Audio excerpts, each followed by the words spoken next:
All right, well, so often I switch soaps.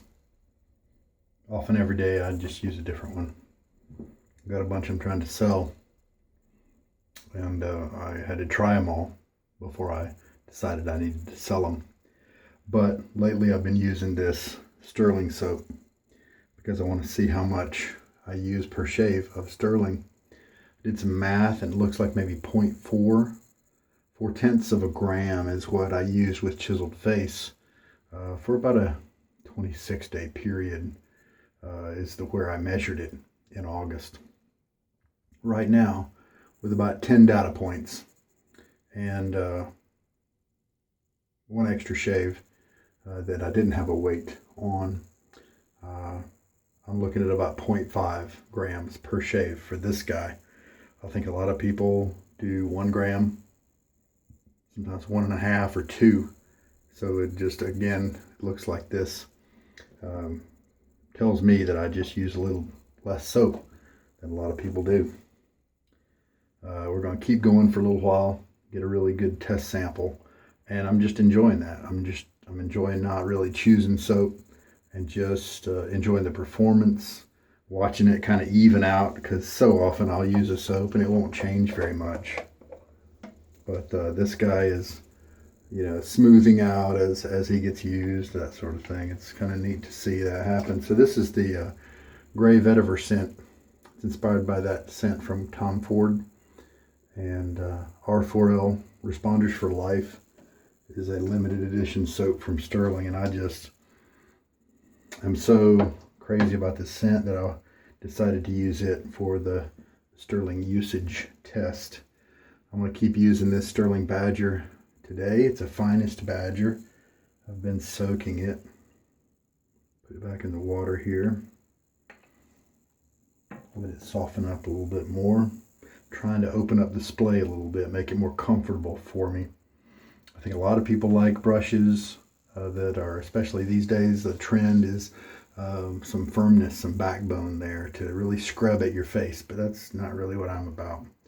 I also think that people who don't have a goatee can enjoy that kind of a brush, a firmer brush more, because they don't, when they are doing their motions, they can kind of have these big curves and then back and forth painting motions. They don't scrub up and down in the same motion that I do. I think in many cases, I think the people who have to do that are usually going to gravitate toward medium backbone brushes instead of stuff a little higher than that. WR2 today, and I made a note of some of my blades that I wanted to make sure I put through it. Treet Platinum is one that I think I've tried on a couple of razors, and it did just so well. And looks like this one's had about 5 shaves on it. Got 5 dots. This one has the inner envelope. I did mark it M for marathon, but we're so early in its marathon days that I don't mind using it to test out to see how a Treet Platinum behaves in this razor. This is a mild razor, and so it's the 85 gap, and so it wouldn't surprise me if this blade did really well. So we're just gonna load it on up there in the top cap. Then goes the base plate and then the handle. Always treat blades very carefully, obviously. And let's do a little face washing.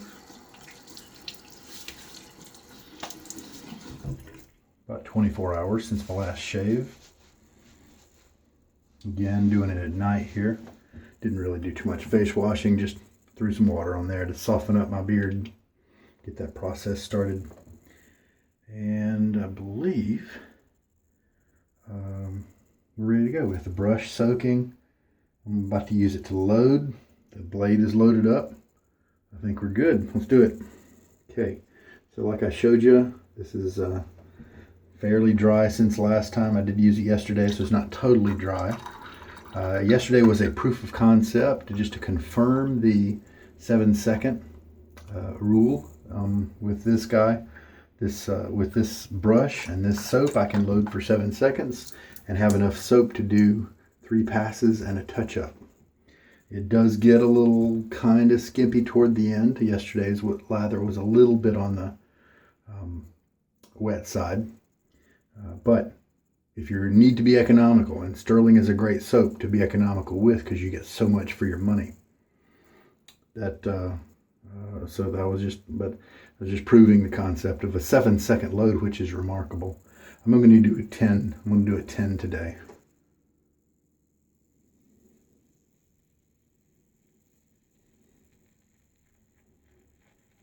It's not going to take too long. And there we go. You think would 10 seconds really give me 3 passes of lather? Well, 7 seconds yesterday sure did. Cleaning the threads of the tub. Not the inside, just the outside part here. Don't want that build up, prevent that lid from screwing on.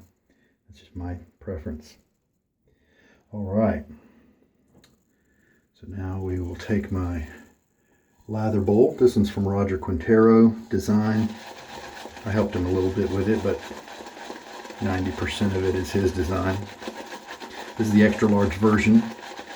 If you have access to a 3D printer, you can get the files by looking at the link in the video description. Now we know with Stirling, because I've used it, that I can go ahead and add all the water that I need right away, and then that's a kind of a shortcut, and then you just wait till your lather comes together. Yesterday I used 2 teaspoons with the 7-second load. So I'm going to put in 1.5 teaspoons because I don't want to go as wet as yesterday. Maybe I put the full 2 since I put in 3 seconds, since I loaded for 3 seconds more. Possible that 2 teaspoons might be about right, but I'm going to guess that 1.5 might be what I tried. So let's probably assume that this is all. So we're just going to crank on it until the lather comes together.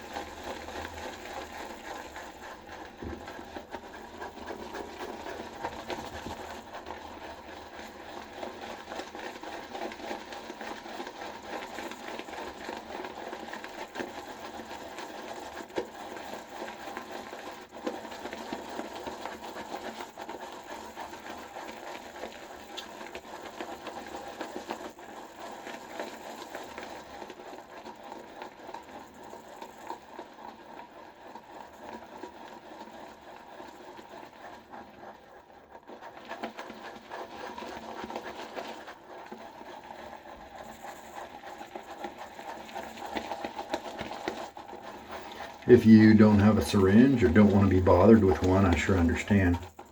Another way to figure out how much water you use with your lathers is to fill up your brush in the sink, lift it up, give it a couple shakes, and start using it. Maybe 1 shake, 2 shake, 4 shakes, maybe 0 shakes. And that's a way to kind of get close to the same amount of water in your brush each time. Figure out what consistency you like, which amount of shakes gives you the right end result. And that's nice because then you don't have to worry about a syringe or anything like that.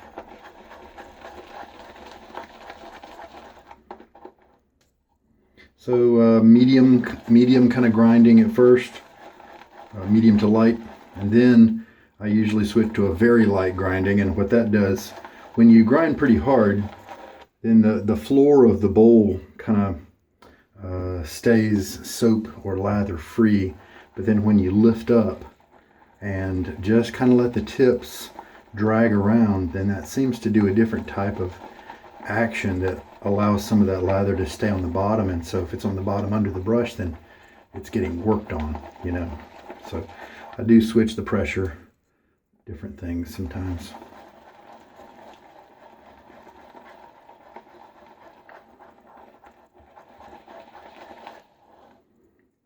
right, I think we're probably in good shape. Why don't we try this guy out? I definitely don't think he's too wet. And I may add a few drops to the to it on the first pass. Sometimes that's needed. The water on my face now.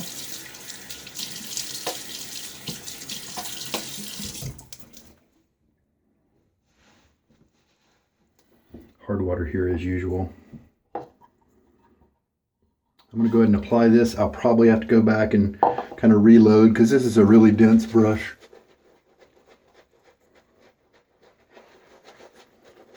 And after just a little bit of that, look, not really all that much lather. Just on the sides is where it kind of stores it. So I do just a little bit of scrubbing like this. And then I charge up the brush again by shoving it down into the lather. Now this should get me enough on my face to do the job.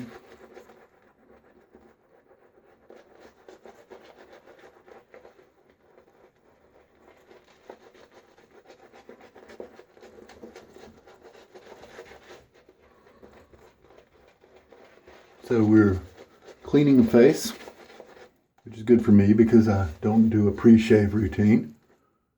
We are also rubbing the lather into the face, getting it to kind of bond with the skin and connect with those top layers of skin, because that's what's going to help us to protect, and let that razor glide over the edge of the surface of the skin without making things any rougher. We're also just kind of monitoring our lather, because if we've made some mistakes, then we can see that. We can maybe see how the lather dissipates. If it does, then you either need to go back to the bowl and get some more, or maybe you watered it down too much, or maybe you didn't load enough soap. If it's all pasty, then maybe you loaded too much soap, or you didn't put enough water in it. That's an easy solution. You can just dip the tips of your brush in your sink, or put your hand under the sink, the pouring sink water, and then kind of sprinkle some water on your brush that way. The lather looks pretty good consistency wise. Happy with it.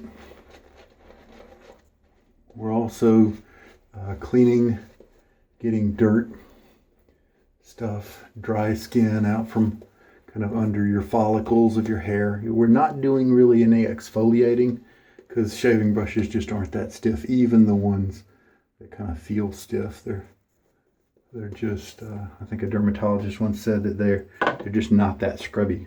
It takes quite a bit of scrubbiness to actually remove your dead skin cells and stuff. What does do the exfoliation? This guy, first pass. All right, so let's see how this Treet Platinum does in a mild gapped Wolfman WR2 razor. Oh, feels good from the beginning. We'll see if it keeps it up.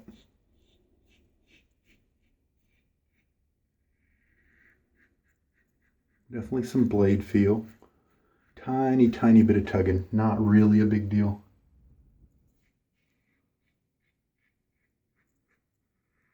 Definitely is not in the smooth category.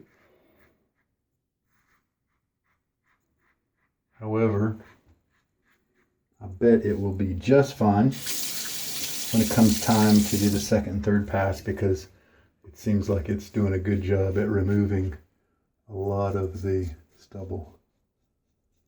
And so it'll just be kind of doing touch-ups and things like that for the other two passes. But it's not the magical combination like I believe the Gillette Platinum happened to be for me. Ah, very nice. Okay, rinse. All right, that's a good rinse. So let's take our brush, charge it up again.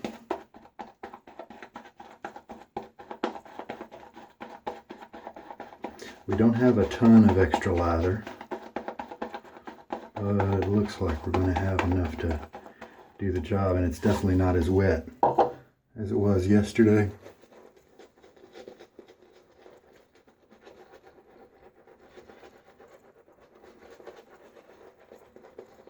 You know, I think this brush might just get there. It likes the creamy lathers like this.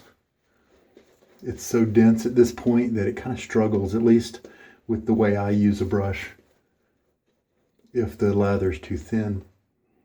See, look at that. This is a nice lather. It's, we don't need big old thick Santa Claus type lather, Santa Claus beard, you know. And yeah, we're just dealing with the 1.5 teaspoons of water. So that looks like a pretty good way to work with Stirling. And we're going to go cross grain here.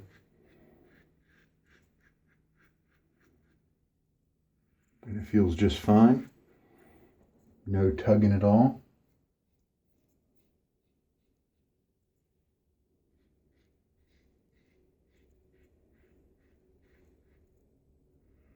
I think I used the Bolzano yesterday, and I made the comment that while it may have been just a little blade feely on the first pass, it was just fine on the subsequent ones. And this razor blade is kind of following that same pattern. Feels very good now in the second pass here. Very comfortable. And let's get ready for that last pass. Basically, I'm going to try to get all of the lather that's in the bowl. Now, the brush obviously has some lather on the outside of it, but it's also got plenty in the middle. And so this should be plenty for this pass and a touch-up if I need it, which I probably won't. Don't really need to do that scrubbing action since we've already scrubbed during that first pass. But I'm working this Badger brush trying to increase its splay, so I'm going to go ahead and churn a little bit just to try to widen out this brush.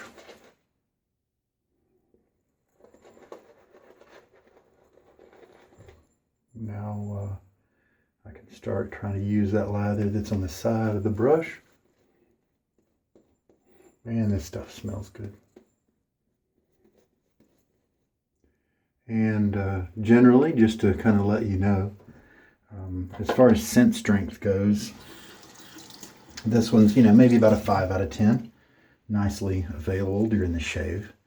But soaps, in general, are mainly for you to smell while you're shaving. They'll stay a little bit resident if you walk out the door, if someone gets really close to you. But in general, they're not designed for other people, the soap. But what is designed for other people is maybe the aftershave. And that's kind of for your nearby people, because sometimes aftershaves usually only last for a few hours, if that. Some of them just an hour, some of them a few hours. Obviously, some of them could go more than that. But then it's the cologne, or the EDT, the eau de toilette, or EDP, eau de parfum, that those are the things that are kind of for the extended people, because they have a longer lasting impact. And so don't worry if your soap scent doesn't stick with you very long. It wasn't made to. If you want something a little bit longer, then get a nice smelling post-shave, aftershave splash, something like that. That'll give you a few more hours past your shave. And of course, you don't have to use one that matches what you're wearing, what you shaved with. You can use something that just smells good. And then, of course, you've got your cologne, the EDT, EDP. That, of course, can then carry you on further in through the day. All right, let's shave this guy off. And I'm using cold water, as usual.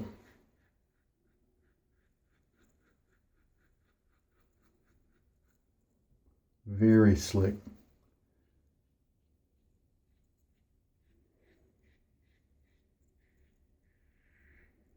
Very comfortable. Second and third pass are just excellent.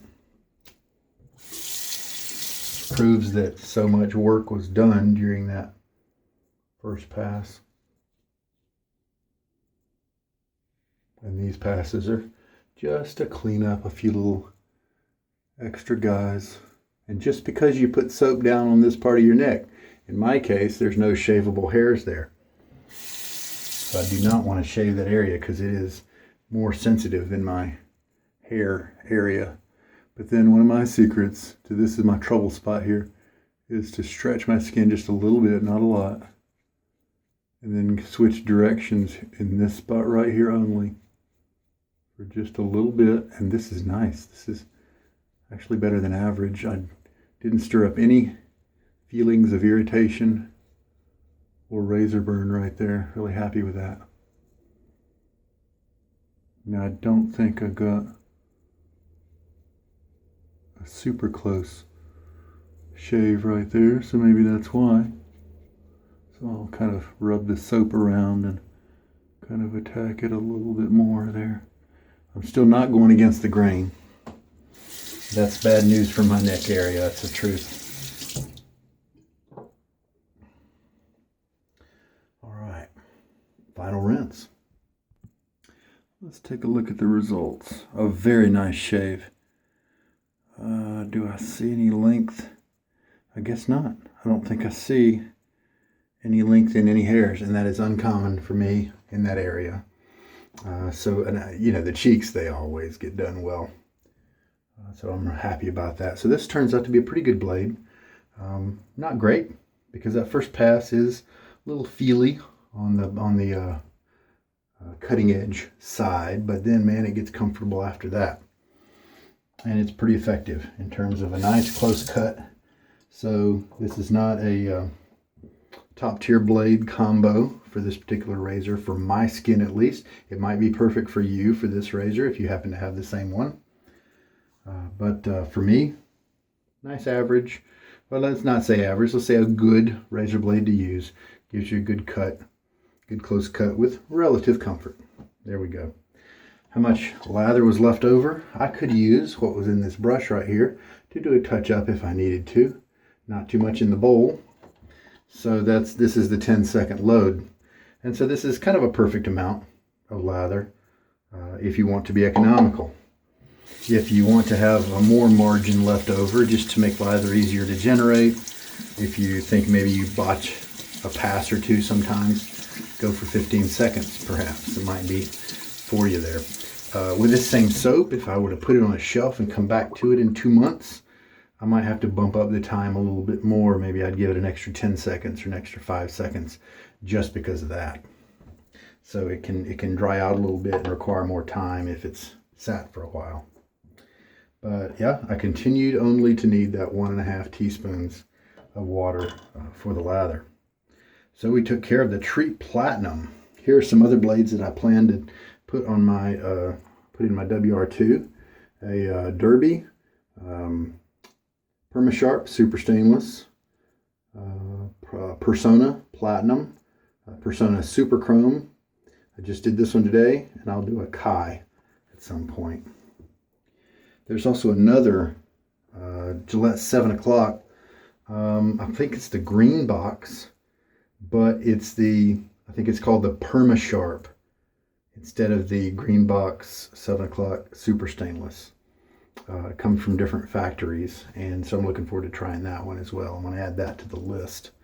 And I think these will be most of the popular blades that I enjoy trying new razors in.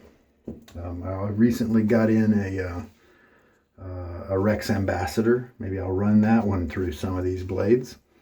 And I have the Feather ASD2, and I've run a few blades through it. The Feather blade has been the best, and so it'd be nice to put some more of these through that one as well. And I haven't used my Gillette Hybrid Tech as much either. So those are some future razors that we will put all of these blades through, just to kind of get a good sampling. And who knows, maybe one of these days I'll finally look at the data and figure out, well, this blade right here, it rarely works in most of the razors that I have. So I could definitely maybe sell off if I have an excess amount of tucks of that particular blade.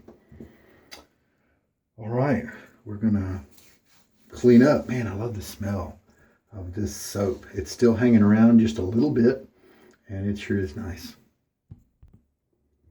Lately, my schedule has put me shaving around lunchtime or just after one of my morning meetings. And so then I'm putting balms on that benefit people around me, my family, my wife, what she likes, that sort of thing. But I'm going to bed right now. So I'm going to do this guy right here, Stirling Tuscany Balm. And he's weird. He smells like wild cherry is what I got when I first tried him. But then I looked at the scent description, and it says, I believe, bergamot, spices, and violet. I think I like violet in my scents, because I think Cape Verde from Mickey Lee might have some of that in it. I think Midnight Dreary from Katie's Bubbles might have some violet in it. And obviously the violet needs to be mixed with other bits and pieces. And in all three of these instances, that is true. And I just really enjoy it because it's a little on the sweeter side. It's not quite as the feminine floral, at least in the case of these threes that I have mentioned. And so apparently, if you get bergamot, spices, and violet together, and it smells like wild cherries. It smells like cherries with a little bit of oomph. And so there we go. So Stirling sent me a sample in their little bitty packet things in an order I had. And it was so good, I went ahead and ordered the balm. And sure, if you see on my face, you do see that, likely to see the white residue from the balm. Maybe I used a little too much. Sometimes if you put some water on your face, it helps you to take a small amount and spread it around evenly. But this will absorb in a matter of 10 minutes, so not a big deal, to me at least.